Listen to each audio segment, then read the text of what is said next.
سبب حلول فصل الصيف أغلب المربين حيعانون من تساقط الشعر عند القطط. شنو الحل دكتور؟ خلينا نكمل الفيديو تعرف شنو الحل.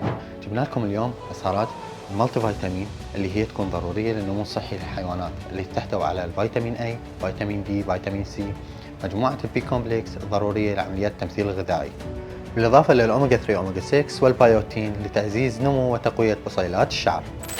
هاي بيرفكت؟ اوكي. وما ننسى ميون اند سكين سبورت من جنجل اللي هي كلش مهمة لرافعات المناعة والعناية بالجلد، اللي تكون تحتوي على البي كومبلكس، بايوتين، زنك، اوميجا 3، اوميجا 6، فيتامين دي، بي كومبلكس، كولاجين، بايوتين، زنك، ميلك سيستر. تمام. يعني هسه احنا خلصنا الفيديو هذا. هذا خلص؟ بقى بس اقول انا دكتور عبد الستار واكيد هذا اللي خلاص.